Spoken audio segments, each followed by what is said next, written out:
Like, Peter Parker and Wilson Fisk have been thrown down for 5 years, roughly, since Peter Parker became Spider-Man.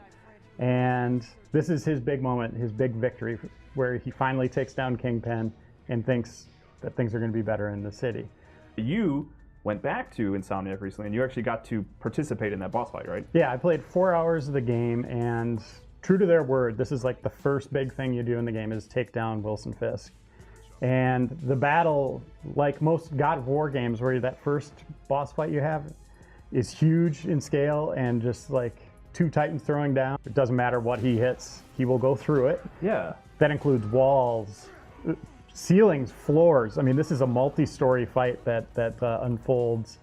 And a lot of times you're just along for the ride, and it's kind of being dictated where Fisk is taking you. Yeah, I mean, he's throwing you around a lot. He even tries to like secure himself in this room, and Spider-Man just like breaks through it, and he just breaks his desk in anger in an attempt to like intimidate Spider-Man, I guess. I don't know. Yeah, like all good supervillains, you would assume that they think, one, the cops might show up someday, and two, maybe a superhero. So he has prepared. Like, Fisk's tower is kind of a fortress, and when things go bad there, the defenses come up, and you have to deal with those as well. Were there a lot of QTEs? There's a few. Like playing the Uncharted games, you want to keep your hand on the controller. Like when a cutscene's happening, you just never know what's going to happen.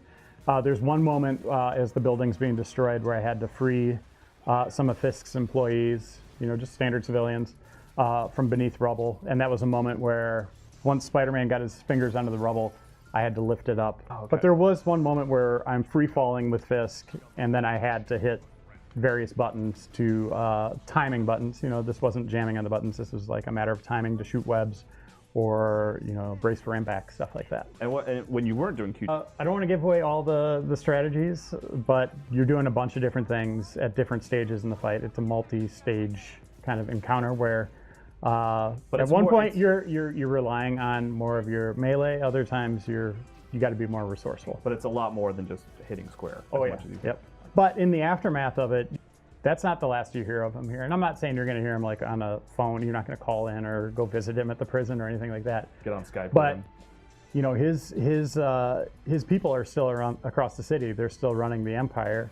But there's another force that's coming in to take that down. But I think that's cool that they have kind of this continued legacy. Usually when a boss goes down, that's kind of the end of it, right? You get a trophy or whatever, and then that's the end of that villain. But this one, it seems like it's kind of bleeding along as this new threat is starting to arise. I really liked what I played. I thought the boss fight was really well done, intense, like high levels of intensity all the way through it. And yeah, that's just the first one. Like, you're going to become more powerful as the game goes on. But your foolishness ends now.